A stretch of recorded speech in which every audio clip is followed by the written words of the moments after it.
While most people are heading off to foreign shores in August, we had a slightly different kind of break planned. We headed to Upton Hall in Nottinghamshire, home of the British Horological Institute, to spend a week on a residential course in technical watchmaking. Now you might reasonably ask why. Well, one of the things I've learned from my many years working in the watch world is that you never stop learning. And when we have as resource as important as the British Horological Institute practically on our doorstep here in the UK, it seems rather foolish not to take advantage of it. What made the week particularly interesting was the group itself.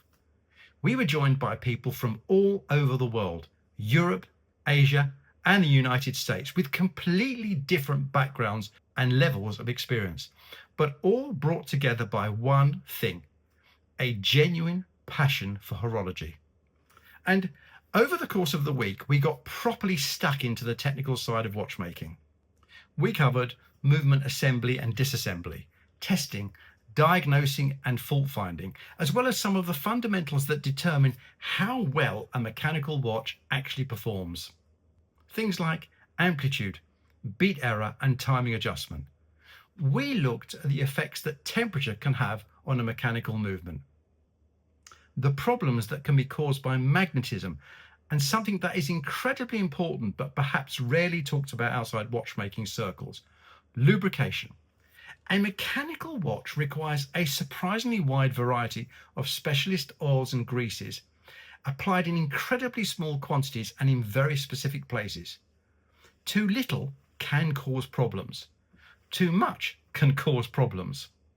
And sometimes the difference between the two is almost microscopic, quite literally. Using modern watchmaking equipment and microscopes, we were able to examine our work at a level of detail you simply can't see with the naked eye. And it gives you a completely different appreciation for what is actually happening inside that little mechanical movement sitting on your wrist. So again, you might ask, why are we doing this? We're not suddenly planning to sit at a bench servicing watches all day. For us, it's about knowledge. Every little bit of knowledge we gain helps us better understand the watches we design and produce. It helps when we're specifying movements and components. It helps us understand testing and quality control. It helps us when we're talking to manufacturers and watchmakers.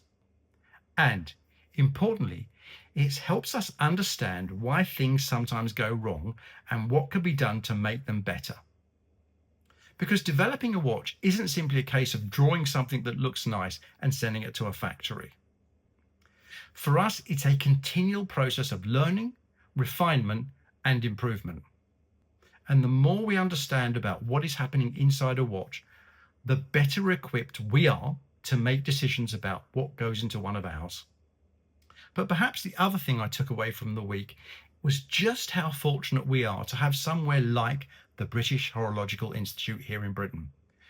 This is an organisation dedicated to maintaining, developing and passing on horological knowledge and skills that could very easily disappear if they're not actively taught to the next generation. And when people are travelling from all over the world to Nottinghamshire to learn those skills, perhaps it's something we here in Britain should be shouting about a little more. There's a lot of discussion at the moment about the resurgence of British watchmaking and British watch brands. But if we're serious about that resurgence, institutions like the BHI and the people teaching, studying and practicing these skills are an incredibly important part of it. So perhaps it wasn't the most conventional August break. There wasn't a sun lounger in sight. But spending a week surrounded by watches, tools, microscopes, and people who are every bit as obsessed with horology as we are, actually, that sounds like quite a good holiday to me. And most importantly, we've come home knowing a little bit more than we did when we arrived. And in watchmaking, there's always something more to learn.